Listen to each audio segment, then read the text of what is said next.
ಮುಡಾ ಹಗರಣದಲ್ಲಿ ಮತ್ತೊಂದು ಇಸಿಐಆರ್ ಆಗಿದೆ. 18 ಅಧಿಕಾರಿಗಳ ವಿರುದ್ಧ ಇಸಿಐಆರ್ ಅನ್ನ ದಾಖಲು ಮಾಡಿಕೊಂಡಿದೆ ಜಾರಿ ನಿರ್ದೇಶನಾಲಯ. ಇಡಿ ಅಧಿಕಾರಿಗಳು ದಾಖಲು ಮಾಡಿಕೊಂಡಿದ್ದಾರೆ.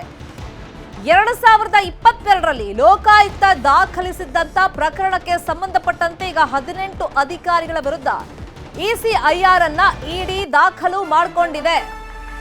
ಹಿನಕಲ್ ಸರ್ವೆ ನಂಬರ್ 89ರ ನಿವೇಶನ ಹಂಚಿಕೆ ಹಗರಣದ ಬಗ್ಗೆ 2022ರಲ್ಲೇ ಕಂಪ್ಲೇಂಟ್ ಆಗಿತ್ತು.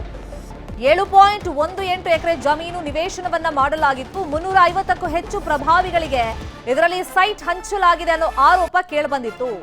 2017ರಲ್ಲಿ ಕರ್ತವ್ಯ ನಿರ್ವಹಿಸ್ತಾ ಇದ್ದಂತ ಅಧಿಕಾರಿಗಳ ವಿರುದ್ಧ ಈಗ ಇಡಿಯಲ್ಲಿ ಇಸಿಐಆರ್ ದಾಖಲಾಗಿದೆ. ಮುಡಾ ಅವ್ಯವಹಾರದ ಬಗ್ಗೆ 2 ಇಸಿಐಆರ್ ದಾಖಲು ಮಾಡಿಕೊಂಡಿದೆ ಇಡಿ. ಇನ್ನು ಸೆಪ್ಟೆಂಬರ್ 9ನೇ ತಾರೀಕು 18 ಅಧಿಕಾರಿಗಳಿಗೆ ನೋಟಿಸ್ ಅನ್ನ ಕೊಟ್ಟಿತ್ತು ಲೋಕಾಯುಕ್ತ. ಒಂದು ಇದೀಗ ಸಿದ್ದರಾಮಯ್ಯ ವಿರುದ್ಧವಾಗಿ ಇಸಿಐಆರ್ ದಾಖಲಾಗಿದೆ. ನಿನ್ನೆ ಸಂಜೆ ಮತ್ತೊಂದು ಇಸಿಐಆರ್ ದಾಖಲಾಗಿರುವುದು 18 ಅಧಿಕಾರಿಗಳ ವಿರುದ್ಧ ಪ್ರಭಾವಿಗಳಿಗೆ ಸೈಟ್ ಹಂಚಿಕೆಯ ಆರೋಪದ ಹಿನ್ನೆಲೆಯಲ್ಲಿ ಅಧಿಕಾರಿಗಳ ಮೇಲೆ ಇಸಿಐಆರ್ ದಾಖಲಾಗಿದೆ. ಅವ್ರಿಗೆಲ್ಲ ಈಗ ಲೋಕಾಯುಕ್ತದಿಂದ ನೋಟಿಸ್ ಕೂಡ ಇಶ್ಯೂ ಆಗಿತ್ತು. ಒಟ್ಟಿನಲ್ಲಿ 2 ಇಸಿಐಆರ್ ದಾಖಲಾದಂತಾಯಿತು.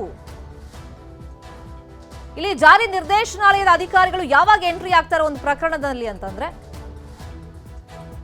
ಅಲ್ಲಿ ಅಕ್ರಮವಾಗಿ ಹಣ ವರ್ಗಾವಣೆ ಆಗಿರಬೇಕಾಗುತ್ತೆ. ಬಟ್ ಈ ಕೇಸಲ್ಲಿ ಏನಾಗಿದೆ ಅನ್ನೋದೇ ಕುತೂಹಲ ಇರೋದು. ಇದೇ ವಿಚಾರವಾಗಿ ಇನ್ನಷ್ಟು ಡೀಟೇಲ್ ಆಗಿ ಇನ್ಫಾರ್ಮೇಶನ್ ಅನ್ನು ಕೊಡೋದಕ್ಕೆ ಫೋನ್ ಸಂಪರ್ಕದಲ್ಲಿ ಕನೆಕ್ಟ್ ಆಗಿದ್ದಾರೆ ನಮ್ಮ ರಿಪೋರ್ಟರ್ ಗಂಗಾಧರ್ ವಾಗಟ. ಸಿದ್ದರಾಮಯ್ಯ ಪ್ರಕರಣದಲ್ಲೇ ಇಡಿ ಅಧಿಕಾರಿಗಳು ಎಂಟ್ರಿ ಆಗಿದ್ದಾರೆ, ಇಸಿಐಆರ್ ಎಲ್ಲ ದಾಖಲೆ ಆಗಿದೆ ಅಂದಾಗಲೇ ಸಾರ್ವಜನಿಕ ವಲಯದಲ್ಲೂ ಒಂದು ಕುತೂಹಲ ಇತ್ತು. ಇಲ್ಲಿ ಇಡಿಗೂ ಮೂಡಾ ಸೈಟ್ಗೂ ಏನ್ ಸಂಬಂಧ ಅಂತ ಹೇಳಿ. ಈಗ ಮತ್ತೊಂದು ಇಸಿಐಆರ್ ದಾಖಲಾಗಿದೆ. ಅದು ಯಾರ ಮೇಲೆ ಏನ್ ಆರೋಪ ಇದೆ? ನಿರ್ಮಿತಾ ಶೆಟ್ಟಿ, ಪ್ರಮುಖವಾಗಿ ನಿನ್ನೆ ಅಷ್ಟೇ ಮುಡಾ ಕೇಸ್ ವಿಚಾರವಾಗಿ ನಿನ್ನೆ ಇಡಿ ಒಂದು ಕಚೇರಿಯಲ್ಲಿ ಇಸಿಆರ್ ದಾಖಲಾಗಿತ್ತು ಸಿಎಂ ವಿರುದ್ಧವಾಗಿ. ಈ ಒಂದು ಸಂದರ್ಭದಲ್ಲಿ ಈಗ ಮತ್ತೊಂದು ಇದೇ ಒಂದು ಮುಡಾ ಕೇಸ್ನಲ್ಲಿ ಇಸಿಆರ್ ದಾಖಲಾಗಿರುವಂತಹ ಬಗ್ಗೆ ಈಗ ಮಾಹಿತಿ ಸಿಗ್ತಾ ಇರುವಂತದ್ದು. ಪ್ರಮುಖವಾಗಿ ಅದರಲ್ಲಿ ದಾಖಲಾಗಿರುವಂತದ್ದು ಸುಮಾರು 18 ಅಧಿಕಾರಿಗಳ ವಿರುದ್ಧ ದಾಖಲಾಗಿದೆ ಅನ್ನೋದ್ರ ಬಗ್ಗೆ ಮಾಹಿತಿ ಸಿಕ್ಕಿದೆ. ಅಂದ್ರೆ 2022ರಲ್ಲಿ ಈ ಒಂದು ಪ್ರಕರಣವನ್ನ ಲೋಕಾಯುಕ್ತ ಅಧಿಕಾರಿಗಳು ದಾಖಲು ಮಾಡ್ಕೊಂಡಿದ್ರು. ಅದರಲ್ಲಿ ಹಿನಕಲ್ ಸರ್ವೆ ನಂಬರ್ 89ರ ನಿವೇಶನ ಹಂಚಿಕೆಯ ಒಂದು ದೊಡ್ಡ ಹಗರಣ ಆಗಿರುವಂತದ್ದು. ಸುಮಾರು 7 ಎಕರೆ 18 ಎಕರೆ ಜಮೀನು ಏನಿದೆ ನಿವೇಶನವನ್ನ ಹಂಚಿಕೆ ಮಾಡಲಾಗಿತ್ತು. ಇದರಲ್ಲಿ ಸುಮಾರು 350ಕ್ಕೂ ಹೆಚ್ಚು ಅದರಲ್ಲಿ ಪ್ರಭಾವಿಗಳಿಗೆ ಹಂಚಿಕೆ ಮಾಡಲಾಗಿರುವಂತಹ ಒಂದು ಆರೋಪ ಇದೆ.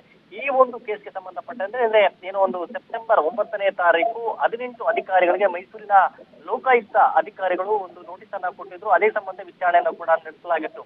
ಈ ವಿಚಾರವಾಗಿ ಅಂದ್ರೆ ಹಿನಕಲ್ ಗ್ರಾಮದ ಸರ್ವೆ ನಂಬರ್ 89ರಲ್ಲಿ ಸುಮಾರು 7 ಎಕರೆ 18 ಗುಂಟೆ ಜಮೀನಲ್ಲಿ ಅಕ್ರಮವಾಗಿ ಬಡಾವಣೆ ನಿರ್ಮಿಸಿ ಸುಮಾರು 350ಕ್ಕೂ ಹೆಚ್ಚು ನಿವೇಶನಗಳಿಗೆ ಹಂಚಿಕೆ ಮಾಡಿರುವಂತಹ ಒಂದು ಏನು ಕೇಸ್ ಇತ್ತು. ಆ ಒಂದು ಸಂಬಂಧಪಟ್ಟಂತೆ ಈಗ ಈ ಏನು ಲೋಕಾಯುಕ್ತ ಅಧಿಕಾರಿಗಳಿಗೆ ನೋಟಿಸ್ ಅನ್ನ ಕೊಟ್ಟು ಸುಮಾರು 18 ಮಂದಿ ಅದು ಹಾಲಿ ಮತ್ತೆ ನಿವೃತ್ತ ಆಗಿರುವಂತಹ ಅಧಿಕಾರಿಗಳಿದ್ದಾರೆ.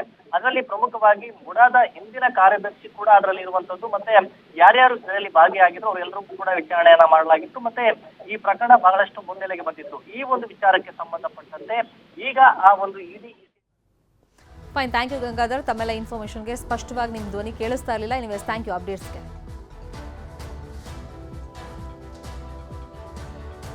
ಕನ್ನಡಿಗರ ನೆಚ್ಚಿನ ನ್ಯೂಸ್ 18 ಕನ್ನಡ ಈಗ ವಾಟ್ಸ್ಆಪ್ನಲ್ಲೂ ಲಭ್ಯ. ಕರ್ನಾಟಕ, ದೇಶ ವಿದೇಶಗಳ 360 ಡಿಗ್ರಿ ಸುದ್ದಿಯ ವಿವರಗಳನ್ನ ನಿಮ್ಮ ಕೈ ಬೆರಳುಗಳಲ್ಲೇ ಪಡಿಲಿಕ್ಕೆ ಈ QR ಕೋಡ್ ಅನ್ನ ಸ್ಕ್ಯಾನ್ ಮಾಡಿ ನಮ್ಮ ಚಾನಲ್ ಫಾಲೋ ಮಾಡಿ, ನೋಟಿಫಿಕೇಶನ್ ಆನ್ ಮಾಡಿ.